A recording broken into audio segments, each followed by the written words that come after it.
कहानी की शुरुआत होती है एक माइनिंग एरिया से, जहां मजदूर खुदाई कर रहे होते हैं और अचानक उन्हें जमीन के अंदर कुछ अजीब रेडिएशन के संकेत मिलते हैं। शुरू में उन्हें लगता है कि शायद उन्हें यूरेनियम की बड़ी खदान मिल गई है, लेकिन जैसे जैसे खुदाई आगे बढ़ती है वहां एक बहुत बड़ा गड्ढा और उसके अंदर एक अजीब सी जगह दिखाई देने लगती है जो बिल्कुल भी नॉर्मल नहीं लगती। इसकी जांच के लिए मोनार्क के वैज्ञानिकों को बुलाया जाता है, जिनमें होते हैं डॉक्टर सेरिजावा और उनकी साथी डॉक्टर विवियन। जब ये लोग वहां जांच करते हैं तो उन्हें एक बहुत बड़े और पुराने जीव का कंकाल मिलता है, जो देखकर ही समझ आ जाता है कि ये कोई आम जानवर नहीं था। फिर उनकी नजर पड़ती है दो बहुत बड़े अंडों पर। उनमें से एक अंडा पहले ही फट चुका होता है और वहां से निकलने का रास्ता सीधा समुद्र की तरफ जाता दिखता है, यानी उसमें से कुछ बहुत बड़ा जीव पहले ही बाहर निकलकर समुद्र में जा चुका है। दूसरा अंडा वहीं पड़ा रहता है, बिल्कुल शांत, उसमें कोई हलचल नजर नहीं आती, लेकिन फिर भी ऐसा लगता है जैसे उसके अंदर कुछ छुपा हुआ है जो कभी भी बाहर आ सकता है। इसके बाद कहानी जाती है जापान के एक न्यूक्लियर पावर प्लांट में, जहां हम मिलते हैं इंजीनियर जो ब्रॉडी से, जो वहीं पर काम करता है। वह अपने साथी से कहता है कि वह प्लांट को आगे चलाने की परमिशन नहीं दे सकता क्योंकि उसे अंदर से कुछ अजीब सी हलचल महसूस हो रही है जो बिल्कुल भी नॉर्मल नहीं है। लेकिन उसकी बात कोई सीरियस नहीं लेता, इसलिए वह खुद ही सच्चाई पता लगाने का फैसला करता है। उसकी वाइफ सैंड्रा भी उसी प्लांट में काम करती है और दोनों मिलकर प्लांट के बेसमेंट में जाकर उस अजीब हलचल का कारण जानने की कोशिश करते हैं। उन्हें बिल्कुल भी अंदाजा नहीं होता कि उनके साथ आगे क्या होने वाला है। तभी अचानक प्लांट के अंदर बहुत तेज हलचल शुरू हो जाती है, जैसे कोई भूकंप आ गया हो। चारों तरफ कंपन बढ़ने लगता है और सब कुछ कंट्रोल से बाहर जाने लगता है, जो तुरंत अपनी वाइफ से संपर्क करने की कोशिश करता है और उसे कहता है कि जितनी जल्दी हो सके वहां से बाहर निकलो, क्योंकि अगर बेसमेंट में जमा रेडिएशन बाहर आ गया तो पूरा शहर तबाह हो सकता है। रेडिएशन लगातार बढ़ रहा होता है, इसीलिए जो खुद भागकर बेसमेंट के एंट्री गेट तक पहुंचता है और सैंड्रा का इंतजार करने लगता है। अंदर उसकी वाइफ और बाकी लोग बाहर निकलने की पूरी कोशिश कर रहे होते हैं, लेकिन रेडिएशन इतनी तेजी से फैल रहा होता है कि हालात और भी खराब हो जाते हैं। आखिर एक ऐसा वक्त आता है जब जो के पास कोई और रास्ता नहीं बचता। अगर वह गेट खुला रखता है तो रेडिएशन बाहर निकलकर पूरे शहर को बर्बाद कर देगा। मजबूरी में वह भारी दिल से गेट बंद कर देता है, जबकि उसकी वाइफ और बाकी लोग उसी के अंदर रह जाते हैं। कुछ ही पलों में पूरा प्लांट तबाह हो जाता है। ये सब कुछ उनका छोटा बेटा फोर्ड अपने स्कूल से देख रहा होता है। उसके सामने उसकी माँ की मौत हो जाती है और उसी दिन से वह अपने पिता को इसका जिम्मेदार मानने लगता है, क्योंकि उसे लगता है कि अगर उसके पिता प्लांट को बंद नहीं करते तो शायद उसकी माँ वह मारी नहीं जाती। इसके बाद कहानी 15 साल आगे बढ़ती है। अब हम देखते हैं कि फोर्ड बड़ा हो चुका है और नेवी में काम करता है। वह छुट्टियों में अपने घर आया होता है और अब उसकी अपनी एक फैमिली भी है, जिसमें उसकी वाइफ एले और छोटा सा बेटा सैम है। तभी उनके पास एक कॉल आता है जिसमें बताया जाता है कि उसके पिता को जापान के एक प्रतिबंधित इलाके में घुसने की वजह से गिरफ्तार कर लिया गया है। फोर्ड पहले तो वहां नहीं जाना चाहता था, क्योंकि उसकी नजर में उसके पिता उसकी माँ की मौत के जिम्मेदार है। लेकिन उसकी वाइफ एले उसे समझाती है कि उसके पिता को उसकी जरूरत है, इसीलिए उसे जाना चाहिए। मजबूरी में फोर्ड जापान जाता है और अपने पिता को छुड़ाता है, जो अपने बेटे को समझाने की कोशिश करता है कि 15 साल पहले जो भी हुआ था वो कोई नेचुरल हादसा नहीं था। वहां कुछ बहुत बड़ा और अजीब हुआ था जिसे वो इतने सालों से समझने की कोशिश कर रहा है, लेकिन उसके पास कोई ठोस सबूत नहीं है, इसलिए कोई उसकी बात पर यकीन नहीं करता। वो कहता है कि सारे सबूत उसके पुराने घर में हैं, जो उसने फ्लॉपी डिस्क में संभाल कर रखे हैं। फोर्ड को उसकी बातें बिल्कुल भी सच नहीं लगती। उसे लगता है कि उसके पिता आज भी पुरानी बातों में उलझे हुए हैं, जो अपने बेटे फोर्ड को जैसे तैसे मनाकर उसी पुराने इलाके में जाता है जहां वो 15 साल पहले रहा करते थे। उस इलाके को आज पूरी तरह से प्रतिबंधित एरिया बनाया हुआ है, क्योंकि सबको लगता है कि वहां अभी भी खतरनाक रेडिएशन है और वहां कोई भी जीव सरवाइव नहीं कर सकता, इसलिए वहां जाना मना है। लेकिन वहां पहुंचकर जो और फोर्ड एक अजीब चीज नोटिस करते हैं, उस इलाके में जानवर बिल्कुल नॉर्मल घूम रहे होते हैं। इससे उसे समझ आता है कि अगर जानवर वहां जिंदा हैं तो इंसान भी सांस ले सकता है। वह अपना मास्क हटाता है और उसे पता चलता है कि वहां कोई रेडिएशन नहीं है, यानी सरकार अब तक लोगों को गलत जानकारी दे रही थी और वो दुनिया से कोई बहुत बड़ा राज छिपाना चाहती है। इसके बाद दोनों अपने पुराने घर पहुंचते हैं, जहां जो को अपनी वाइफ की पुरानी तस्वीरें मिलती है, साथ ही उसे अपनी वो सारी फ्लॉपी डिस्क भी मिल जाती हैं जिनमें उसने 15 साल पहले की रिसर्च सेव करके रखी थी। फोर्ड ये सब देखकर समझता है कि उसका पिता इतने सालों से अकेले ही इस रहस्य को सुलझाने की कोशिश कर रहा था और उसने इस दौरान दुनिया भर की रिसर्च और जानकारी इकट्ठा कर ली थी। फिर जो दूर से उसी पुराने प्लांट को देखता है जहां 15 साल पहले इतना भयानक हादसा हुआ था, और वो देखकर हैरान रह जाता है क्योंकि वहां लाइट जल रही होती है। इसका मतलब साफ है कि वहां अभी भी काम चल रहा है, जबकि सबको बताया गया था कि वो जगह पूरी तरह बंद है, वहां कोई जीव सरवाइव ही नहीं कर सकता। जो को इस बात की बिल्कुल जानकारी नहीं थी, इसलिए उसे शक होता है कि वहां कुछ गलत चल रहा है। तभी अचानक कुछ लोग आकर जो और फोर्ड को पकड़ लेते हैं और उन्हें उसी प्लांट के अंदर ले जाया जाता है। वहां उनकी मुलाकात होती है डॉक्टर सेरेजावा से, जो उस प्रोजेक्ट को संभाल रहे होते हैं, जो उन्हें समझाने की कोशिश करता है कि 15 साल पहले जो हादसा हुआ था वो कोई आम एक्सीडेंट नहीं था। उसने खुद उस अजीब हलचल को महसूस किया था जो कि बिल्कुल भी नेचुरल नहीं थी, लेकिन तब किसी ने उसकी बात पर यकीन नहीं किया। जो बोल ही रहा होता है तभी कहानी का बड़ा राज सामने आता है कि उस प्लांट के अंदर एक विशाल ककून रखा हुआ है। ककून का मतलब होता है एक तरह का खोल या कवच जिसमें कोई जीव अपने अगले रूप में बदलने के लिए खुद को बंद कर लेता है। उस ककून के चारों तरफ भारी सुरक्षा और इलेक्ट्रिक बैरिकेड लगाए गए हैं। अचानक उस ककून के अंदर तेज हलचल शुरू हो जाती है, जो तुरंत समझ जाता है कि यही वही चीज है जिसकी वजह से 15 साल पहले तबाही हुई थी। हालात को कंट्रोल करने के लिए सेरेजावा उसमें और ज्यादा न्यूक्लियर एनर्जी देने का फैसला करते हैं ताकि उस हलचल को शांत किया जा सके, लेकिन होता इसका बिल्कुल उल्टा है। जैसे ही एनर्जी बढ़ाई जाती है, ककून के अंदर मौजूद जीव और ज्यादा ताकतवर हो जाता है और कुछ ही पलों में वो ककून को तोड़कर बाहर निकल आता है। बाहर आते ही वो तबाही मचाना शुरू कर देता है। वहां मौजूद सारी फोर्स उसे रोकने की कोशिश करती है, लेकिन वो एक एक करके सबको खत्म करने लगता है। चारों तरफ अफरा तफरी मच जाती है। लोग अपनी जान बचाने के लिए भागने लगते हैं, लेकिन कोई भी उसे रोक नहीं पाता। तभी पता चलता है कि वो एक म्यूटो है, यानी एक ऐसा खतरनाक प्राचीन जीव जो लाखों सालों से धरती के अंदर छुपा हुआ था, जो रेडिएशन यानी न्यूक्लियर एनर्जी को खाकर जिंदा रहता है। और जब उसे सेरेजावा ने उसे और ज्यादा न्यूक्लियर एनर्जी दी तो वह अपने असली रूप में आ गया, यानी जिंदा हो गया। म्यूटो के बड़े बड़े पंख होते हैं, वो उड़कर वहां से निकल जाता है और पीछे सिर्फ तबाही छोड़ जाता है। ये पूरी घटना खबरों में आ जाती है, जिसे टीवी पर फोर्ड की वाइफ एले देखती है। ये सब देखकर वो बहुत डर जाती है, क्योंकि उसे पता है कि फोर्ड भी उसी जगह पर मौजूद है। अब हम देखते हैं कि इस खबर की घटना नेवी तक पहुंच जाती है। नेवी तुरंत उस प्लांट पर पहुंचती है और डॉक्टर सेरेजावा से सवाल करती है कि आखिर यहाँ क्या हुआ, और अगर उन्हें पहले से पता था कि वहां कोई खतरनाक जीव मौजूद है तो उसे बाहर आने से क्यों नहीं रोका गया। सेरेजावा उन्हें बताते हैं कि उन्होंने उस जीव को जानबूझकर न्यूक्लियर एनर्जी से जिंदा रखा था, क्योंकि वो उसी रेडिएशन से बना था। अगर उसे पूरी तरह खत्म करने की कोशिश की जाती तो हालात और भी ज्यादा खतरनाक हो सकते थे, क्योंकि वो जीव अकेला नहीं है उसका और एक साथी है जो कि सालों पहले अंडे से बाहर निकलकर समुद्र में जा चुका है। सेरेजावा कहते हैं कि अब ये दूसरा जीव भी बाहर निकल चुका है, जल्द ही कुछ करना होगा, नहीं तो ये दोनों जीव मिलकर पूरी दुनिया में तबाही मचा देंगे। तभी नेवी का एक अफसर पूछता है कि क्या यहाँ कोई ऐसा इंसान है जो इस मामले को पहले से समझता हो, क्योंकि उन्हें एडमिरल के सामने पेश होना है और जवाब देना है। सेरेजावा जो की डेड बॉडी की तरफ इशारा करते हैं। दरअसल उस खतरनाक म्यूटो ने कई लोगों को मार दिया था, उसमें जो भी होता है, और जो ही एक ऐसा इंसान था जिसने 15 साल पहले भी यही सब कुछ होते हुए देखा था। इसके बाद सभी लोग एडमिरल के पास पहुंचते हैं, जहां इस पूरे मामले पर चर्चा शुरू होती है। साथ में जो के बेटे फोर्ड को भी ले जाया जाता है। एडमिरल गुस्से में पूछता है कि जब उन्हें इस खतरे की जानकारी थी तो इसे पहले छुपाया क्यों गया। फिर फोर्ड से पूछा जाता है कि क्या उसके पिता ने इस बारे में कभी कुछ बताया था। फोर्ड कहता है कि वो अपने पिता की बातों पर कभी विश्वास नहीं करता था, लेकिन हाँ, वो हमेशा कहते थे कि यहाँ कोई ऐसी चीज है जो उनसे संपर्क करने की कोशिश कर रही है। ये सुनकर वहां मौजूद सभी लोग समझ जाते हैं कि फोर्ड के पिता जिस चीज की बात कर रहे थे वो कोई इंसान नहीं बल्कि एक रहस्यमयी और खतरनाक जीव था जो अपने ककून के अंदर छिपा हुआ था और वहीं से सिग्नल भेज रहा था। अब फोर्ड अपने घर वापस जाना चाहता है, क्योंकि वो जानता है कि उसकी वाइफ को उसकी चिंता हो रही होगी। वह अपनी वाइफ एले को फोन करके बताता है कि वह ठीक है और जल्द ही घर लौट रहा है।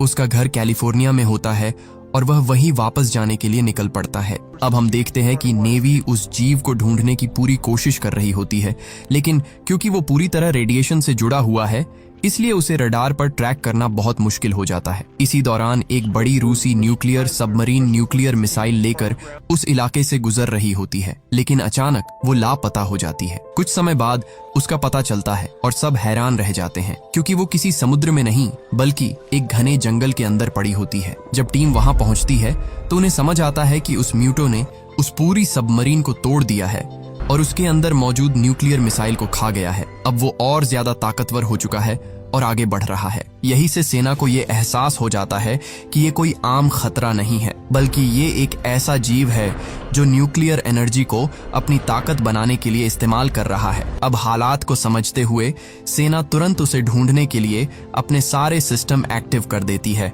और उसे रोकने की प्लानिंग शुरू कर देती है, क्योंकि अगर उसे जल्दी नहीं रोका गया तो वो और भी ज्यादा तबाही मचा सकता है। उधर एक समुद्र किनारे अचानक बहुत बड़ा सैलाब उठता है। लोग डर के मारे भागने लगते हैं, क्योंकि वो कोई आम लहर नहीं होती बल्कि एक खतरनाक सुनामी जैसी लगती है। तभी सामने आता है गॉडजिला, एक विशालकाय दानव जिसे देखकर हर कोई दहशत में आ जाता है। दरअसल म्यूटो की बढ़ती हुई एक्टिविटी पूरे इकोसिस्टम में एक बड़ा डिस्टर्बेंस पैदा कर देती है। ये डिस्टर्बेंस इतना पावरफुल होता है कि समुद्र की गहराई में मौजूद ये प्राचीन और विशाल जीव गॉडजिला भी इसे महसूस कर लेता है और धरती पर आ जाता है, क्योंकि गॉडजिला नहीं चाहता कि इस धरती पर उसके अलावा कोई दूसरा विशाल जीव राज करने आए।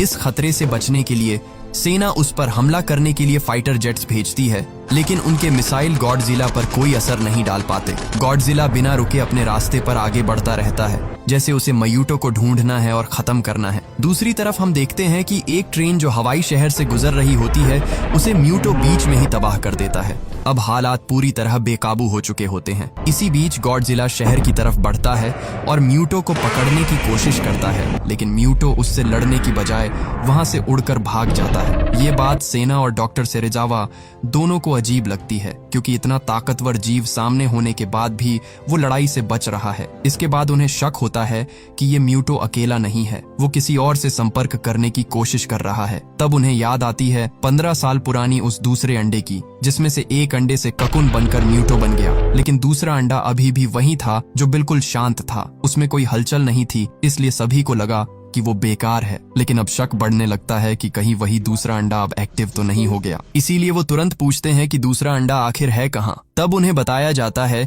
कि उस अंडे को अमेरिका ले जाया जा चुका है और उसे एक ऐसी जगह पर रखा गया है जहां न्यूक्लियर वेस्ट जमा किया जाता है। अब हम देखते हैं कि वहां सेना पहले से ही कड़ी निगरानी कर रही होती है, लेकिन जैसे ही टीम वहां पहुंचती है हालात अचानक बदल जाते हैं, क्योंकि वहां उन्हें मिलती है दूसरा फीमेल म्यूटो, जो मेल म्यूटो से भी कहीं ज्यादा बड़ा और खतरनाक होती है। जैसे ही वो एक्टिव होती है वो तुरंत तबाही मचाना शुरू कर देती है। असल में मेल म्यूटो उससे लगातार संपर्क करने की कोशिश कर रहा होता है और अब फीमेल म्यूटो भी न्यूक्लियर एनर्जी की तरफ खींचने लगती है। इसी वजह से वो शहर की तरफ बढ़ती है ताकि ज्यादा से ज्यादा एनर्जी लेकर और ताकतवर बन सके। अब हालात ये हो जाते हैं कि दुनिया के सामने एक नहीं दो नहीं बल्कि तीन विशालकाय खतरे खड़े होते हैं, गॉडजिला, मेल म्यूटो और फीमेल म्यूटो।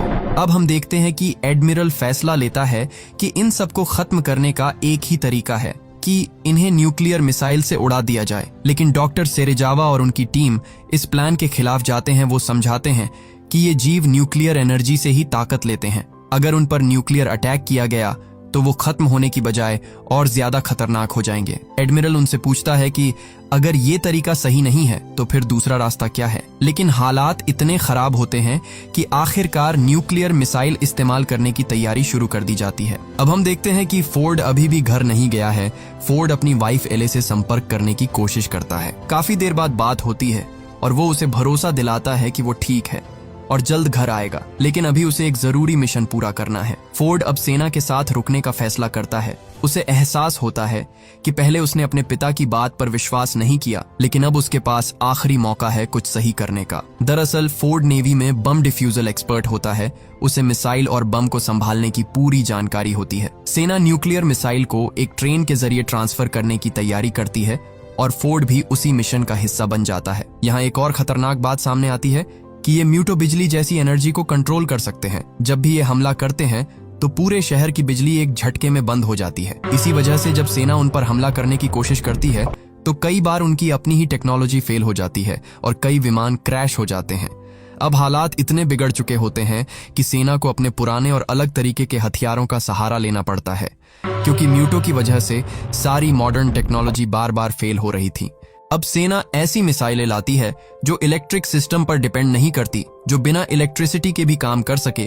सेना को भरोसा होता है कि अगर ये मिसाइल सही जगह पहुंच गई तो म्यूटो को खत्म किया जा सकता है। अब हम देखते हैं कि उधर फीमेल म्यूटो न्यूक्लियर एनर्जी की तलाश में भटक रही होती है और आखिरकार उसे वो ट्रेन मिल जाती है जिसमें न्यूक्लियर मिसाइल ले जाई जा रही होती है। वो ट्रेन पर हमला कर देती है और पटरी तोड़ देती है। हमले के बाद तीनों मिसाइल अलग अलग हो जाती हैं। एक गहराई में पानी के अंदर चली जाती है, दूसरी फीमेल म्यूटो अपने साथ ले जाती है और तीसरी सतह पर गिर जाती है। इस पूरे हादसे में ट्रेन में मौजूद ज्यादातर लोग मारे जाते हैं। थोड़ी देर बाद सेना वहां पहुंचती है और बचे हुए लोगों को ढूंढती है। उसी में फोर्ड भी जिंदा मिल जाता है और उसे अस्पताल ले जाया जाता है। अब सेना के पास बस एक ही उम्मीद बचती है, वो तीसरी मिसाइल जो अभी भी इस्तेमाल की जा सकती है। इसी बीच दोनों म्यूटो कैलिफोर्निया की तरफ बढ़ने लगते हैं। हालात इतने खतरनाक हो जाते हैं कि पूरे शहर को खाली कराया जाने लगता है। लोग जल्दी जल्दी गाड़ियों में बैठकर शहर छोड़ने लगते हैं।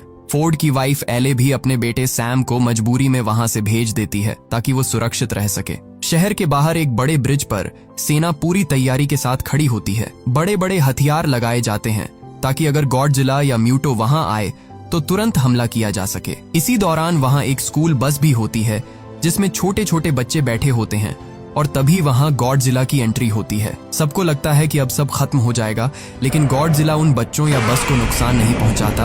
वो बस अपने रास्ते से गुजरने की कोशिश करता है, जैसे उसका टारगेट किसी को नुकसान पहुंचाना नहीं बल्कि उन दोनों दानवों को मारना हो। लेकिन सेना उस पर हमला कर देती है, लेकिन गॉडजिला वहां से बचकर फिर से पानी में चला जाता है। इसके बाद फीमेल म्यूटो कैलिफोर्निया शहर के बीच पहुंचती है। वो अपने साथ लाई हुई न्यूक्लियर मिसाइल को वहीं रख देती है और साथ ही वहां अपने कई अंडे भी दे देती है। थोड़ी देर बाद मेल म्यूटो भी वहां पहुंच जाता है और दोनों मिलकर उन अंडों की रक्षा करने लगते हैं। सबसे खतरनाक बात यह होती है कि उस मिसाइल में टाइमर चालू हो चुका होता है और फटने में अब ज्यादा समय नहीं बचा होता। अगर ये न्यूक्लियर मिसाइल यही शहर के बीच में ही फुट गई तो सिर्फ म्यूटो ही नहीं मरेंगे, बल्कि इतना रेडिएशन फैलेगा कि पूरा कैलिफोर्निया तबाह हो सकता है। एडमिरल फैसला करता है कि तुरंत एक प्लान बनाया जाए कि किसी भी हालत में इस मिसाइल को शहर से दूर समुद्र में ले जाना है। इसके लिए एक स्पेशल टीम तैयार की जाती है और फोर्ड भी उसमें शामिल हो जाता है। उधर शहर के बीचों बीच गॉडजिला, मेल म्यूटो और फीमेल म्यूटो आमने सामने हो जाते हैं और उनके बीच खतरनाक लड़ाई शुरू हो चुकी होती है। हर एक हमला इतना ताकतवर होता है कि आसपास की बिल्डिंग्स गिरने लगती हैं, जमीन हिलने लगती है और पूरा शहर तबाही में बदल जाता है। मेल म्यूटो बार बार गॉडजिला पर हमला करता है, उसके पंखों से तेज वार करता है, जबकि फीमेल म्यूटो जमीन से उस पर जोरदार चोट करती है। कुछ पल के लिए ऐसा लगता है कि गॉडजिला दोनों के सामने कमजोर पड़ रहा है। इसी बीच हम देखते हैं कि फोर्ड और उसकी टीम उस जगह पहुंचते हैं जहां न्यूक्लियर मिसाइल रखी होती है। वो उसे उठाकर बोट तक ले जाने लगते हैं, लेकिन तभी फोर्ड की नजर उन सैकड़ों अंडों पर पड़ती है जो फीमेल म्यूटो ने दिए थे। फोर्ड समझ जाता है कि अगर ये अंडे फूट गए तो पूरी दुनिया के लिए खतरा कई गुना बढ़ जाएगा। वो बिना देर किए पास खड़े एक बड़े ऑयल टैंकर का इस्तेमाल करता है और वहां जोरदार धमाका कर देता है। एक ही पल में पूरा इलाका आग की लपटों में घिर जाता है और सारे अंडे जलकर खत्म हो जाते हैं। ये देखकर फीमेल म्यूटो पागल हो जाती है। वो गुस्से में गॉडजिला को छोड़कर सीधे उसी तरफ भागती है जहां उसके अंडे थे। इसी मौके का फायदा उठाकर गॉडजिला पूरी ताकत के साथ मेल म्यूटो पर टूट पड़ता है। वो अपनी विशाल पूंछ से इतना जोरदार वार करता है कि मेल म्यूटो दूर जाकर गिरता है और फिर एक भयंकर हमले में उसे खत्म कर देता है। लेकिन खतरा अब भी खत्म नहीं हुआ होता। फीमेल म्यूटो अंडों का बदला लेने के लिए अब सीधे फोर्ड और उसकी टीम पर हमला कर देती है, जो मिसाइल को लेकर बोट तक पहुंच चुके होते हैं। वो बोट को तहस नहस करने लगती है, सैनिक एक एक करके मारे जाते हैं और मिसाइल का टाइमर तेजी से खत्म होने लगता है। फोर्ड ये सब देखकर समझ जाता है कि अब आखिरी उम्मीद वही है। वो किसी तरह बोट को चालू करता है और मिसाइल को शहर से दूर ले जाने की कोशिश करता है ताकि धमाका समुद्र में हो और शहर बच जाए, हजारों जानें बच जाए। उसी समय गॉडजिला भी फीमेल म्यूटो के सामने आ जाता है और इस बार वो पूरी ताकत से लड़ता है। फीमेल म्यूटो उस पर हमला करती है, लेकिन गॉडजिला उसे पीछे से पकड़ लेता है और फिर अपनी सबसे खतरनाक ताकत एटॉमिक ब्रीथ का इस्तेमाल करता है। वो सीधा उसके मुंह के अंदर अपनी एटॉमिक ब्रीथ छोड़ता है और ये इतना भयानक वार होता है कि फीमेल म्यूटो का सिर उसके शरीर से अलग हो जाता है। इसी के साथ लड़ाई खत्म हो जाती है। उधर बोट शहर से दूर पहुंच चुकी होती है और न्यूक्लियर मिसाइल समुद्र में फट जाती है, जिससे शहर बच जाता है। दरअसल फोर्ड मिसाइल को एक्टिव करके बोट को समुद्र की तरफ भेज देता है और आखिरी पल में पानी में कूदकर अपनी जान बचा लेता है। आखिर में फोर्ड एक राहत कैंप में पहुंचता है, जहां उसे अपनी वाइफ एले और बेटा सैम मिल जाते हैं। उनका परिवार फिर से एक हो जाता है। अगली सुबह शहर पूरी तरह तबाह हो चुका होता है और गॉडजिला जमीन पर गिरा हुआ होता है। सबको लगता है कि वो मर चुका है, लेकिन तभी वो धीरे धीरे उठता है, एक जोरदार गर्जना करता है और फिर समुद्र की ओर वापस चला जाता है, जैसे उसने अपना काम पूरा कर लिया हो। लेकिन कहानी यही खत्म नहीं होती, क्योंकि ये तो बस शुरुआत थी। अब जब दुनिया को पता चल चुका है कि ऐसे और भी विशालकाय जीव मौजूद है, तो आगे क्या होगा? क्या गॉडजिला समुद्र की गहराइयों से फिर वापस आएगा, या इस बार म्यूटो से भी बड़ा खतरा सामने आएगा? ये जानने के लिए हमें इस कहानी का अगला पार्ट देखना होगा।